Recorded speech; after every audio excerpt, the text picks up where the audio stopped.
Shalom adik-adik, sudah siap untuk merenungkan firman Tuhan pagi hari ini?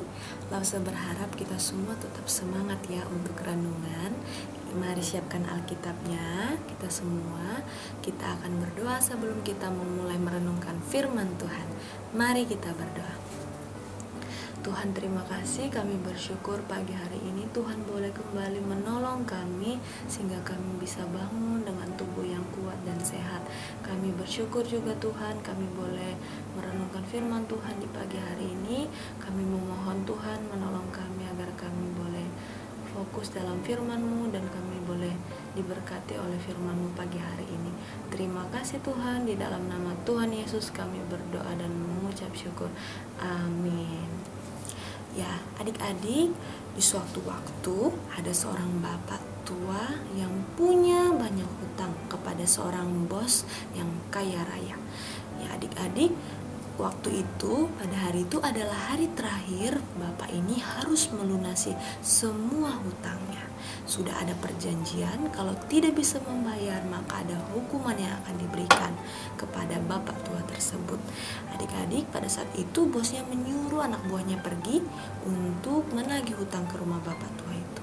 Sesampainya anak buahnya ke sana, dilihatnya lah bapak tua tersebut ternyata sudah tidak bisa lagi berjalan, bahkan matanya sudah tidak bisa melihat. Akhirnya salah satu anak buah merasa kasihan kepada bapak tersebut. Bapak tersebut mengaku tidak punya lagi uang oleh karena dia sudah dalam keadaan seperti itu. Akhirnya salah satu anak buahnya merasa kasihan dan akhirnya dia yang melunasi hutang bapak tua tersebut. Ya, adik-adik, kisah tentang belas kasihan anak buah tersebut dapat menjadi gambaran kita untuk melihat belas kasihan Allah yang lebih besar daripada itu, adik-adik. Ya, oleh karena itu mari kita lihat kebenaran Alkitab. Mari kita buka Alkitabnya dari Yohanes pasal yang ketiga ayat 17. Yohanes pasal yang ketiga ayat 17, kita akan baca bersama-sama dalam hitungan yang ketiga. 1, 2, 3. Sebab Allah mengutus anaknya ke dalam dunia bukan untuk menghakimi dunia, melainkan untuk menyelamatkannya oleh Dia. Ya, adik-adik, Allah memandang manusia, memandang kita sebagai orang-orang yang sangat dikasihinya. Ya, adik-adik, siapa yang adik-adik sayangi? Mama, papa, kakak, atau adik, atau siapapun, atau teman. Apakah adik-adik rela berkorban untuk mereka? Mungkin adik-adik mau berkorban untuk orang-orang yang adik-adik kasihi.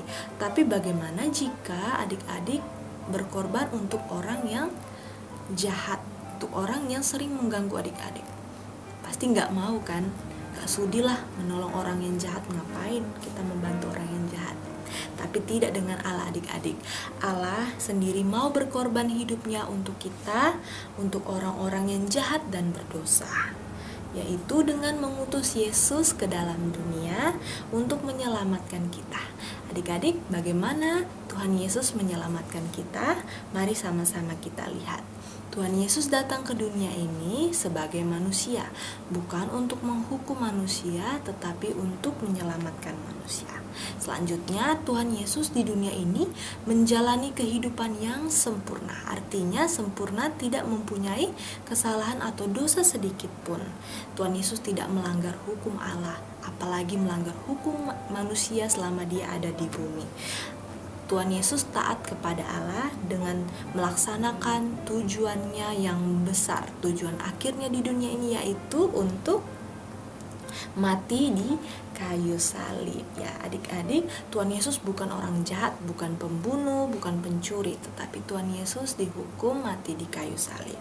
Adik-adik, pada zaman perjanjian lama, orang-orang membawa korban hewan bakaran untuk menghapus dosa mereka.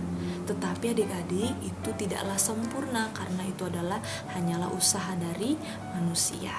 Oleh karena itu, Tuhan Yesus datang sebagai korban yang sempurna dan yang terakhir untuk penghapusan dosa kita di kayu salib.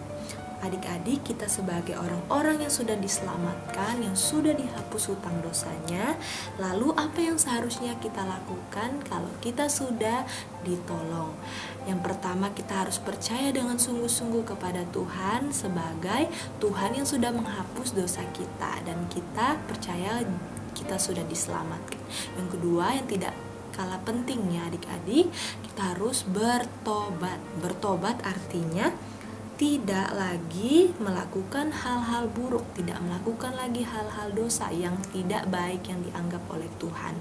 Adik-adik, oleh karena itu, marilah kita menghargai karya penyelamatan Tuhan Yesus di kayu salib, dan tidak lagi kita melakukan perbuatan dosa.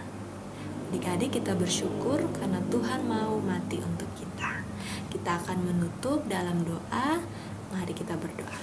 Tuhan, kami bersyukur kami boleh merenungkan kembali firman Tuhan, dan kami boleh dikuatkan, dan kami boleh mengerti bahwa kami orang-orang yang sudah dihapus dosanya.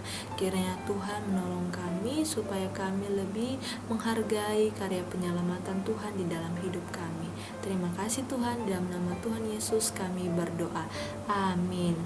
Ya adik-adik, demikian firman Tuhan pagi hari ini.